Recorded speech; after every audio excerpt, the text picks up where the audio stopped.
Assalamualaikum warahmatullahi wabarakatuh. Pada kesempatan kali ini kami dari kelompok 3 pada mata kuliah komoditi pangan ingin atau akan mempresentasikan hasil diskusi kami dengan materi yang kami dapat, yaitu karbohidrat, lemak, dan minyak. Untuk mempercepat waktu, kita langsung saja untuk ke fokus pembahasannya dalam segi pengertian atau definisinya. Untuk definisi atau pengertian karbohidrat, karbohidrat merupakan suatu zat yang berfungsi sebagai penghasil energi, di mana setiap gramnya menghasilkan 4 kalori. Karbohidrat adalah senyawa kimia yang merupakan gabungan banyak gugus fungsi hidroksil. Karbohidrat mungkin adalah zat organik yang paling melimpah dan tersebar luas di alam. Lemak adalah salah satu kelompok termasuk pada golongan lipid, yaitu senyawa organik yang terdapat di alam serta tidak larut di dalam air, tetapi larut dalam pelarut organik nonpolar. Lemak juga merupakan sumber energi yang lebih efektif dibandingkan dengan karbohidrat dan protein, di mana 1 gram lemak menghasilkan 9 gram, sedangkan karbohidrat dan protein hanya menghasilkan 4 gram. Untuk minyak adalah istilah umum untuk semua cairan organik yang tidak larut atau bercampur di dalam air, tetapi larut dalam pelarut organik. Ada sifat tambahan lain yang dikenal awam, terasa licin apabila dipegang. Dalam arti sempit, kata minyak biasanya mengacu ke minyak bumi atau produk olahannya. Namun, kata ini sebenarnya berlaku luas untuk minyak sebagai dari menu makanan, misalnya itu minyak goreng, sebagai bahan bakar, misalnya minyak tanah, sebagai pelumas, misalnya minyak rem, sebagai medium pemindahan energi, maupun sebagai wangi-wangian, misalnya minyak nilam. Mungkin hanya itu yang bisa saya jelaskan untuk pengertian atau definisi. Assalamualaikum warahmatullahi wabarakatuh. Perkenalkan, nama saya Anita Sari, NIM 2003-037. Di sini saya akan menjelaskan tentang fungsi karbohidrat. Yang pertama, fungsinya sebagai sumber energi utama bagi tubuh. Energi tersebut juga dibutuhkan mulai dari bernapas hingga beraktivitas, seperti berlari. Karbohidrat juga merupakan salah satu nutrisi penting untuk ibu hamil. Selama proses pencernaan berlangsung, sumber karbohidrat akan dipecah menjadi gula, kemudian diserap oleh saluran cerna dan masuk ke aliran darah. Gula ini yang dikenal sebagai gula darah atau glukosa. Dibantu insulin, gula dalam darah akan memasuki sel tubuh. Jika terdapat glukosa berlebih, maka akan disimpan dalam otot dan dalam hati dalam bentuk glikogen. Bila benar-benar tidak terpakai, maka glukosa diubah menjadi lemak. Yang kedua, fungsi karbohidrat adalah sebagai untuk membatasi asupan kalori. Bagaimana caranya? Menurut bukti ilmiah, kandungan serat yang tinggi dari makanan yang mengandung karbohidrat kompleks mampu memperpanjang rasa kenyang dibandingkan lemak. Karbohidrat juga mengandung lebih sedikit kalori. Dalam 1 gram lemak terkandung 9 kalori, sedangkan dalam 1 gram karbohidrat hanya terkandung 4 kalori. Menurunkan risiko penyakit tertentu, karbohidrat juga berfungsi untuk mengurangi risiko penyakit. Hal ini berdasarkan bukti dari beberapa penelitian mengenai serat pangan dari biji-bijian utuh yang diduga mampu menekan risiko penyakit jantung, obesitas, diabetes tipe 2, dan menjaga kondisi kesehatan organ pencernaan. Sumber karbohidrat yang kaya akan serat pangan antara lain adalah sayur, kentang atau ubi yang dimasak dengan kulit dan biji-bijian utuh. Penentu indeks glycemic index. Yang ketiga, sebagai penentu indeks glikemik.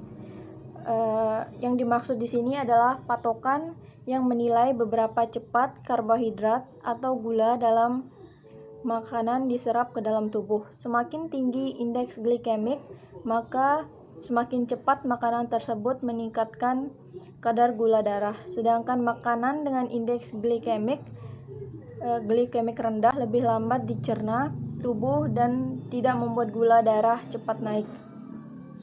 Penelitian menunjukkan bahwa kebiasaan mengkonsumsi makanan atau minuman dengan indeks glikemik yang tinggi seperti roti tawar putih, kue manis, coklat, dan minuman ringan yang manis dapat meningkatkan risiko terkena diabetes tipe 2.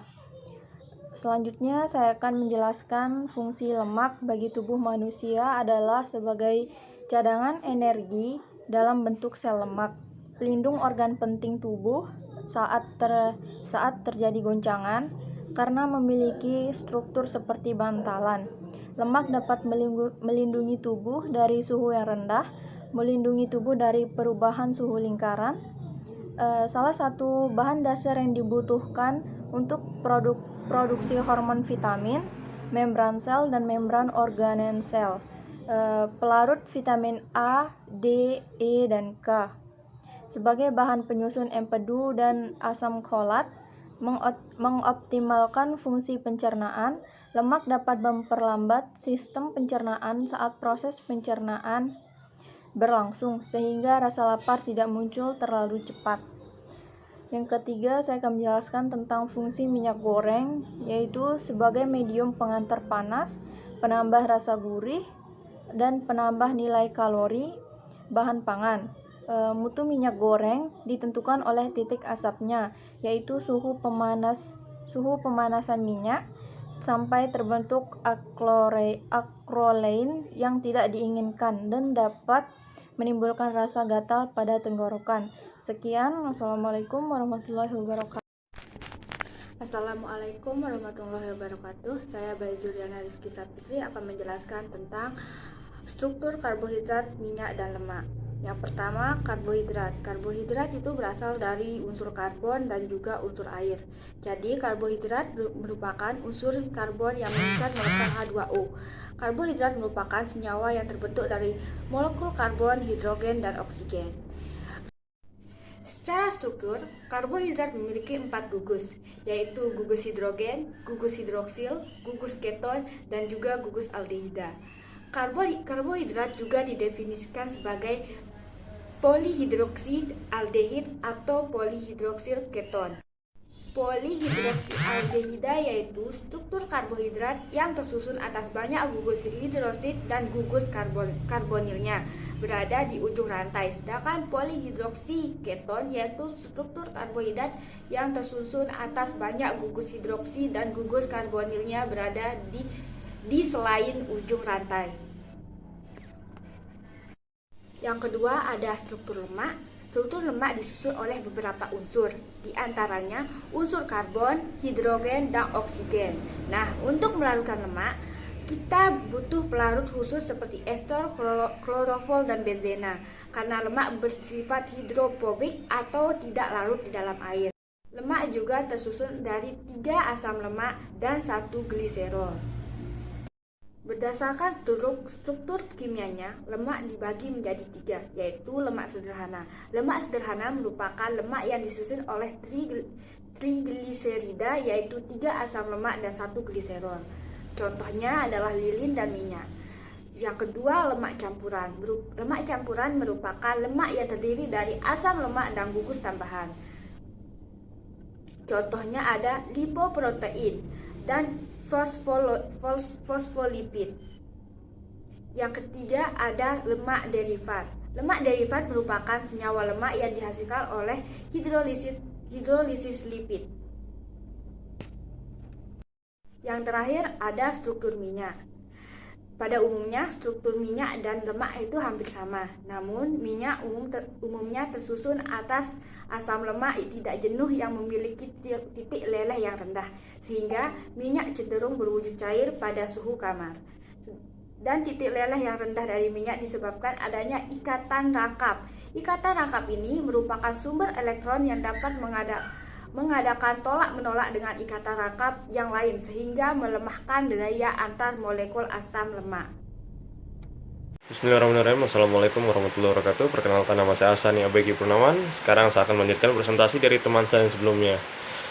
Di bagian saya akan menjelaskan berbagai jenis dan bagaimana kita pengembangan sebuah produk dari karbohidrat, lemak, dan minyak.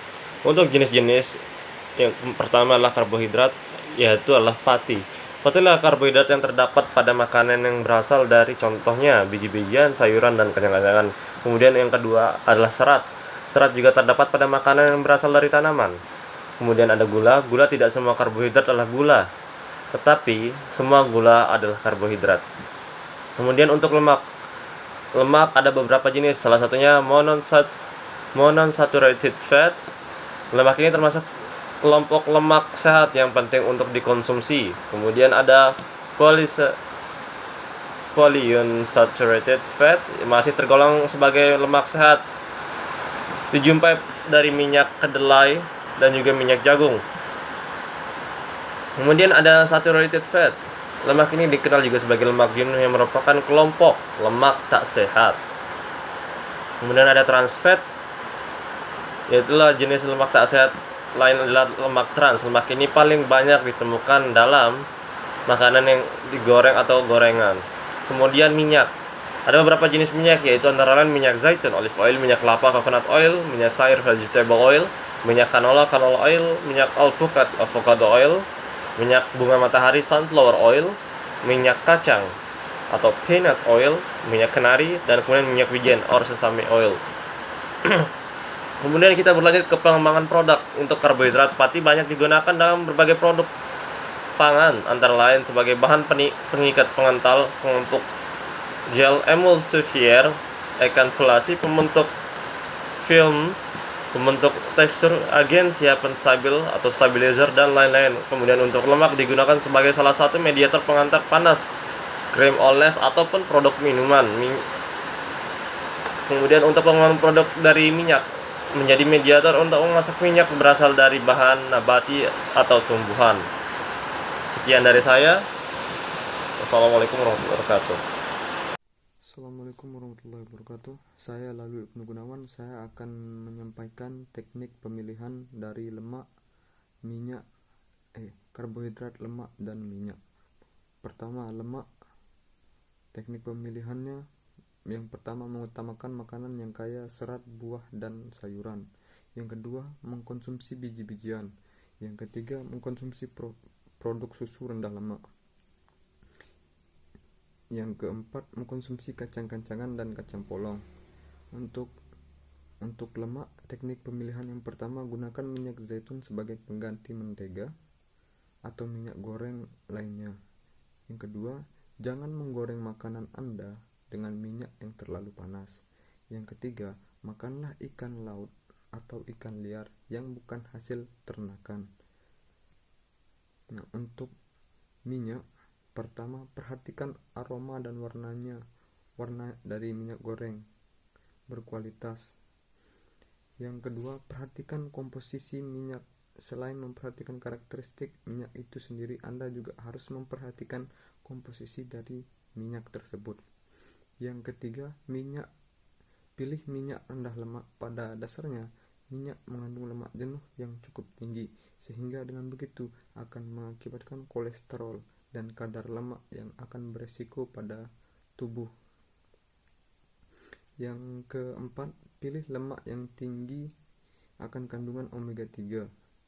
Yang kelima, cerdas menggunakan minyak goreng agar Anda dan keluarga terhindar dari berbagai macam penyakit yang membahayakan. Sekian dari saya, Lalu Ibnu Gunawan. Terima kasih. Perkenalkan, nama saya Lena Miskari Lampret. Saya akan menjelaskan mengenai metode penyimpanan karbohidrat, minyak, dan lemak.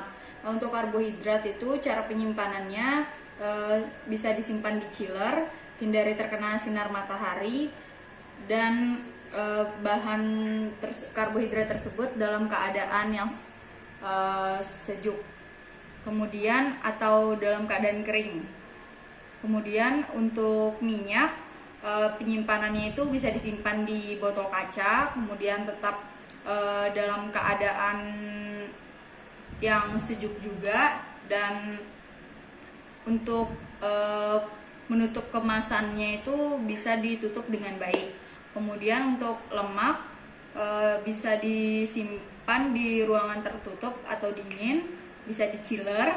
Kemudian wadahnya itu lebih baik yang berbahan aluminium. Kemudian untuk lemak harus terhindar dari logam besi atau tembaga. Nah, untuk lama penyimpanannya, karbohidrat bisa contohnya seperti jagung bisa bertahan 2-3 hari jika di suhu ruangan, dan 3-5 hari jika berada di chiller. Untuk lemak, kita ambil contoh seperti mentega. Mentega bisa bertahan 1 minggu jika berada di suhu ruangan, dan bisa bertahan 2 minggu jika berada di chiller. Kemudian minyak bertahan bisa 18-24 bulan, dan jika sudah terbuka 1-2 bulan atau bahkan 1 tahun. Demikian presentasi dari saya, lebih kurangnya mohon maaf. Wabillahi taufiq wal hidayah. Wassalamualaikum warahmatullahi wabarakatuh.